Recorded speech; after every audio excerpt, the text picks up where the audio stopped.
Beyond the Veil here at the Triad Theater in Yelm, Washington. I'm your host, Lady Jane. But I observed in that long summer time that even many of the grown-ups, the adults, behaved like children at times. So I thought it appropriate that I make a gift for the grown-ups. So what I did is I had a large sum of money that my uncle was holding for me from my father's shipping enterprise.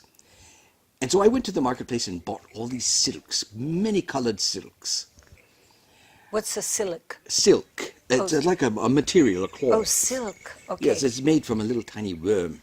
From a little worm. Yes. Silk. And Silk. it's very light. Yes, very light. And then I fashioned with some small sticks a beautiful kite.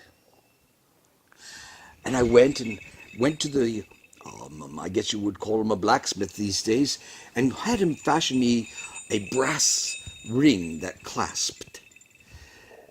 And it was probably about this wide. And I gathered up some animal fat. Then, before the sunrise, in the center of the city of Mira was a village square. And at the center of that was a huge cypress tree. So just as it was beginning to become daylight, and I must say, a young lad, it was very dangerous in those days, because if you were caught roaming the streets with a bag of goodies, Roman centurions, which patrol the streets, would have taken you straight away, and the penalty for thievery is quite severe in my days. So that was part of the risk of the initiation that I had to go through. But anyway, I climbed up the tree. In the dawn, before? Before the rooster crowed. And I went to where the clasp would fit around the tree. And I packed it in with all this fat. Then I took the kite with a long, long tether, and I placed it on a branch. And I shimmied down and hurried back up to the hill to await, as my uncle said, to hear the screams and yells of children in joy as they discover their gifts. And that's exactly what happened. The sun started to come up, the rooster crowed, and children were screaming trills of joy, and parents were wondering who left this gift for my child. So they all started to make their way to the center of the village, into that village square, asking one parent to another, "Did you give my child? No. Did you give my child? No, no." And as the sun came up, it created a breeze off of the Mediterranean, and that breeze dislodged the kite, and the kite flew and circled the tree to the amazement of all the villagers. And it had a beautiful, long, multicolored tail. And they were just mesmerized. And my uncle he had a smile that went from one ear to the other ear and said, "You did well, Nicholas." Oh, my gosh. So that's how I began my journey through the mystery schools. Oh, that is a wonderful story.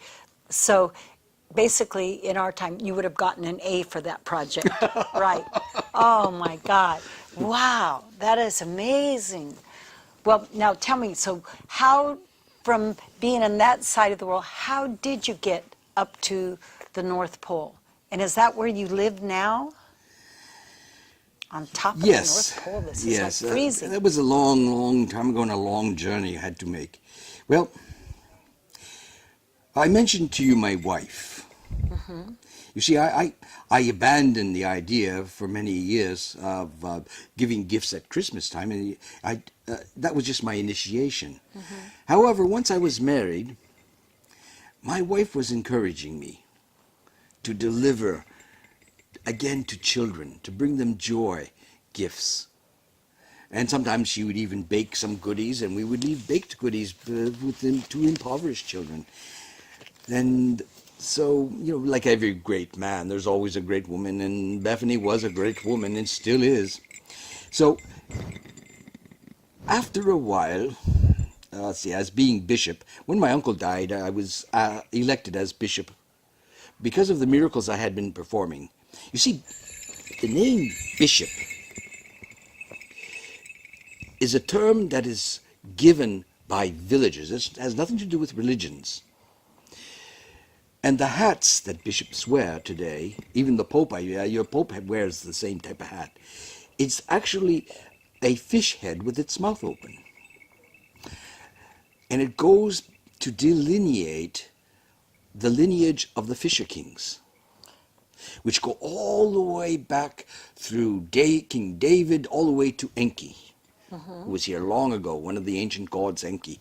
And Enki isn't Enki the one who was one of the Anunnaki that came in? That's correct. Okay, yes. okay. Yes, those that came from the sky. Right. And he wore a fish head with the fish body trailing down his back. Today they just put a ribbon down to symbolize that. But that it was to symbolize that these were beings part of a lineage and could do miracles. And when they would roam the land, these fisher kings, and do these miracles of healing, and the villagers would ask that particular being to be their bishop, which meant their protector. Okay. And to watch over the flock, in other words.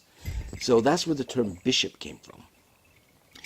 Now, Roman Christianity started to grow quite well and quite a lot, and it threatened those that were in power.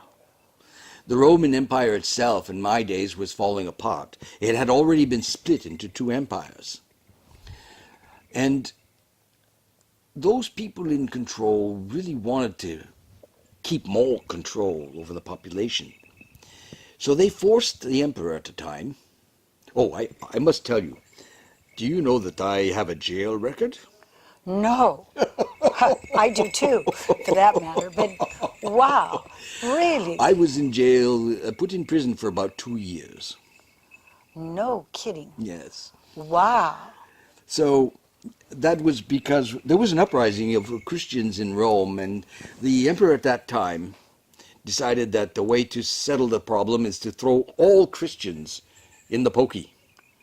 In the pokey. In the pokey.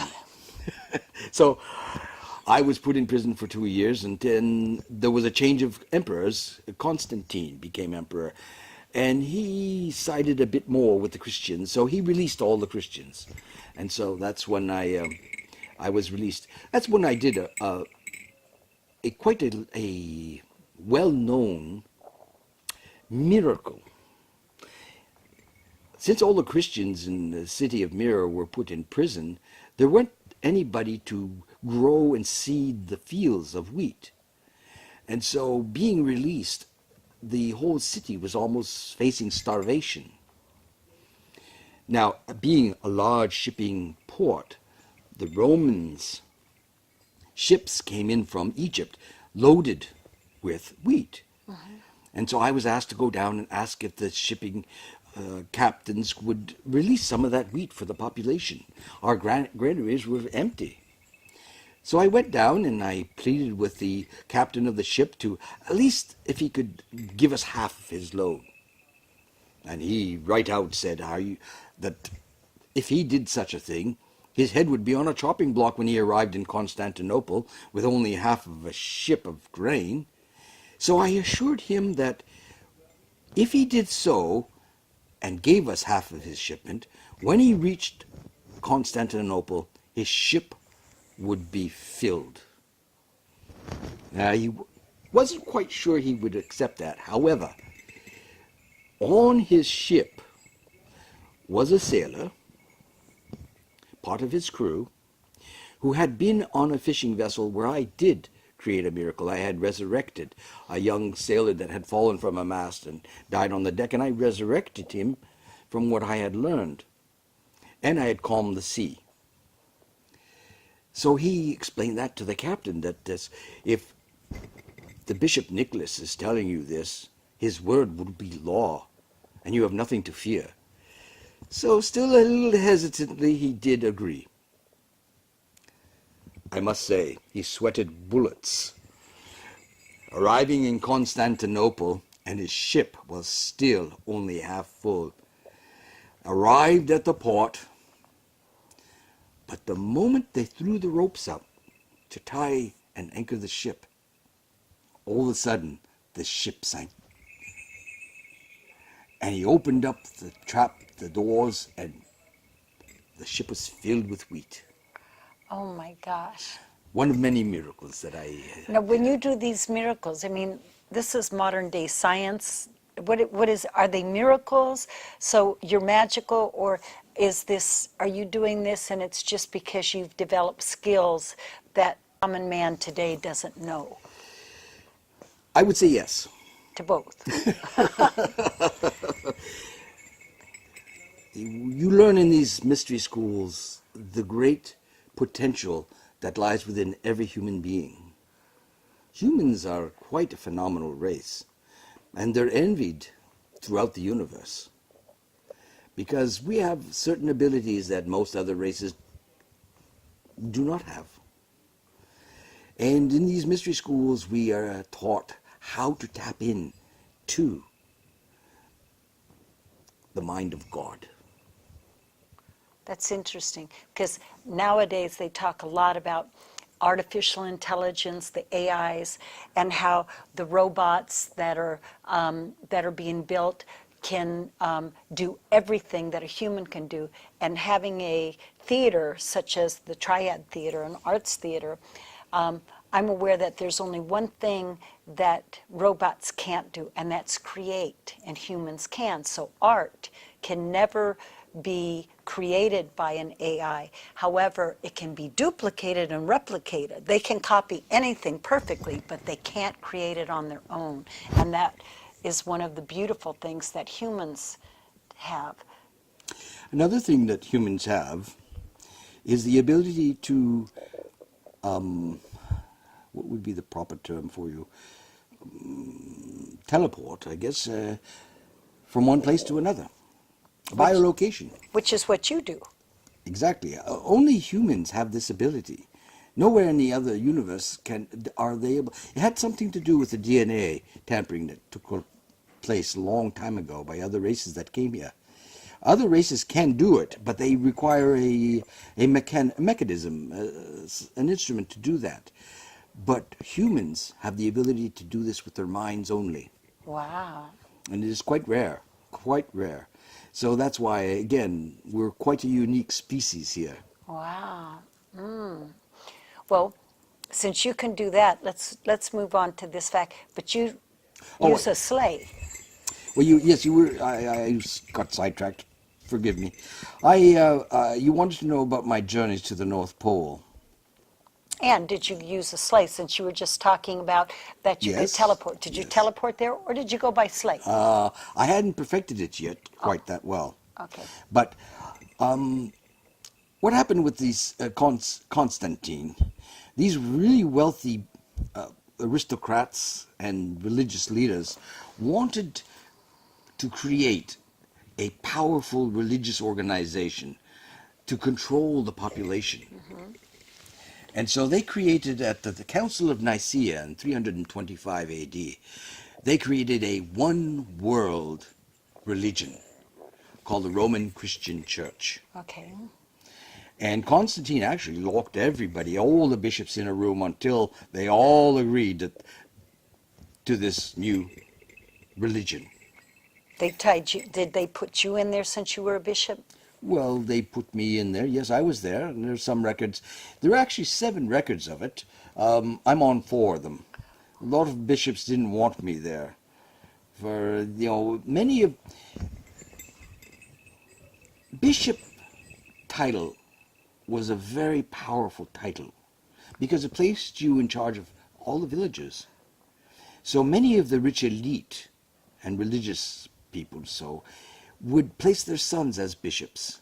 So they anointed him, whereas you were given the title from the people. Exactly. It was an affectionate term and a position earned by the people. Exactly. To you by the Those that wanting to create this one world religion had their sons and so on made into bishops, and so it wasn't really. And they weren't from the ancient schools They weren't either. from the ancient mystery schools. Oh, okay. No, unfortunately. So, yes, I was there. accompanied by one of my students. And finally, when it was all agreed, I was actually thrown into the pokey again at the Council of Nicaea. One of the bishops who was part of the ancient mystery schools, his name was Arius, and he had his own, well, what we all believed in as far as the Trinity is concerned, that Yeshua ben Joseph was actually a regular person who, through his training and through his knowledge, became a Christ. And it went against the philosophy and the tales they were spinning about the life of Jesus. And so he was spot on. So I went over to him and I slapped him in the face. And that was an affirmation. Even today, I believe in a ceremony that the Roman Catholic Church provides is when you get confirmed. It's one of their sacraments. The bishop actually slaps you, taps you on the face. Oh. And that's where it originated from. Wow. However, they were looking for a reason to get rid of me and out of there. So they used that as I was assaulting him. And you'll find some stories that I went over and punched him in the face. I just wanted to confirm to Bishop Arius that he was right on and to acknowledge his courage to say so. Unfortunately, a few years after that, he was poisoned. He was assassinated for his belief systems. But anyhow. So, not long after that, about, I would say less than a decade, this new powerful church began a great march. They had a group of Zionists that started to destroy all the temple schools, all the mystery schools, assassinate many of its teachers and hierophants, and they started to march all around the Mediterranean until they ended up in Egypt, and that was the last of the hierophants that were murdered. Many, though, did escape. Many great master teachers escaped. Some went to the Far East, and my wife and I also escaped. I tried for a long while to try to save Myra from from destruction. I even destroyed one of the temples, beautiful temples that was there, with the hopes that they would say, "Oh, well, he's on our side," and however, it didn't really quite work. And You're trying to say they were on. You destroyed it so that they would maybe leave the town alone and they wouldn't. Exactly. Okay. Exactly. But it didn't work. They still came after, and we were told that we were going to be sought after. Mm-hmm. So my wife and I took separate ships, and she sailed to northern Italy, and I sailed to Spain. Mm-hmm. Now, we were to meet at my cousin's place, King Wildelphus, in Germany. Today you call Germany. And he was the king of the Thuringian. Thuringia. I'm not quite sure how they pronounce it these days, but he was the king. And he was my cousin. And I actually took the trail that went over the Pyrenees, over into Portugal. And from Portugal, I went with one of my students, Babs, and his brother went with my wife, Atana. He was the older brother.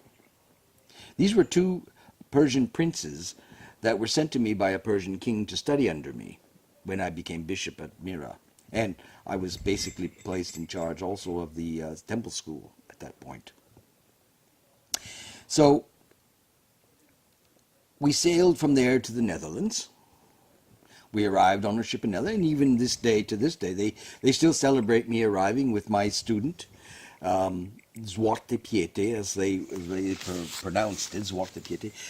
However, they didn't understand it wasn't his name. When he was asked who he was, he just said Zwarte Piete, and it's Arabic, and it means humble adept. He was introducing himself as my student. Okay. A humble adept. So we sojourned there for a few years, and then we went to visit my cousin where I would meet my wife again. Now, those people were roaming tribes of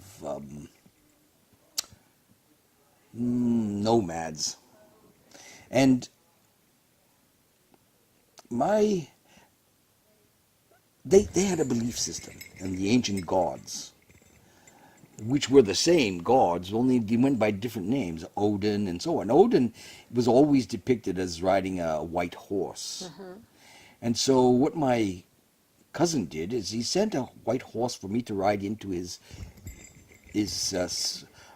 fortress city or village, so that it would sort of overshadow the Odin god and make people understand that I too had performed many great feats. And then from there, my wife finally arrived.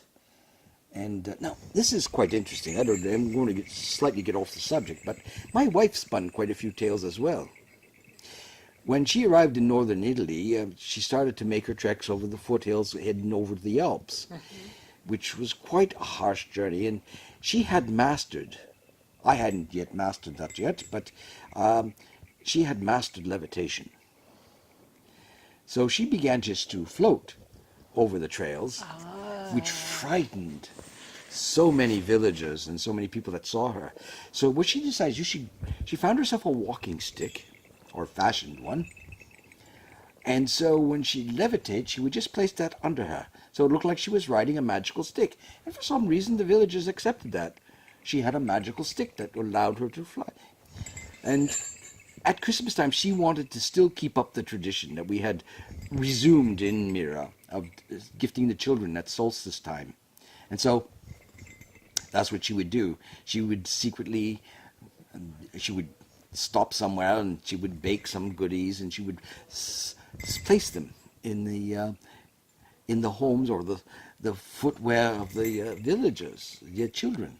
That sounds very much like riding a broomstick, though. Does that have anything to do with it? Yes. Today it's been thwarted because they celebrate La Befana at Christmas time, who does exactly that. However, thanks to this religious organization who was hunting down the bloodlines, made her out as a witch-like figure, very gross-looking elderly woman riding a broomstick and still delivering the goodies. But the villages still have a soul memory of the goodness of this beautiful woman. And she radiated light. And so even in that part of the village, they called her Saint Lucia eventually, which meant the illuminated one, light one. And so that's another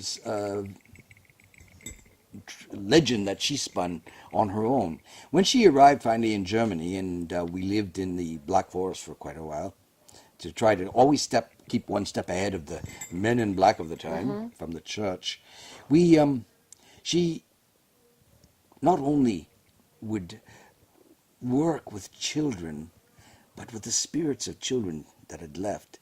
And she was seen many times wandering trails through the Black Forest with spirits of children following her. And so the legend of Frau Holle was created, the Holy One. Oh, man. So, and then even up to today, well, from there we finally made our way because word came to us that inquiries were happening in villages. They were looking for us still. So we finally decided to go further north. So we went to northern Finland. We figured we'd be safe there for quite a few centuries. And we found ourselves a hollowed mountain. It's actually a very big hill called Korvatanturi. And we stayed there for quite a few centuries and perfecting Quite the a few skills. centuries. Okay. Yeah. Okay. Perfecting the skills that we learned in our Yes. teachings and our schooling. And I visited many times the Russian people because we were right on the border of what today would be Russia and Finland in the Arctic Circle. And of course up there, they ride sleighs pulled by reindeer. And so that was the mode of transportation that I had, except for Well, I guess it wasn't. When I did do when I finally did perfect my biolocation and levitation, I didn't need to do that anymore. But at that time I was with the sleigh and pulled by reindeer. And probably a lot easier to carry your extra goodies, you know, things that were more Oh, we difficult to always buy. went with gifts for everyone when we went to the Steedman or yurts. But you know, in Finland, they had the most strangest name for me. I mean, it's almost an embarrassing name for me. They call me Yulapuki. It means grandfather goat. Really? Well, yes. You see, we on Korvatanturi we raised goats, and so I would bring at Christmas time rounds of cheese that we fabricated, and so they sort of like nicknamed me Grandfather Goat. Wow. So Also, yeah. goats kind of look like reindeers. Where did the reindeers come from? Well, the reindeers are there naturally. Today, here you call them caribou, but up there they kind of herd them like you do cattle here. And they they pull their sleighs from transportation.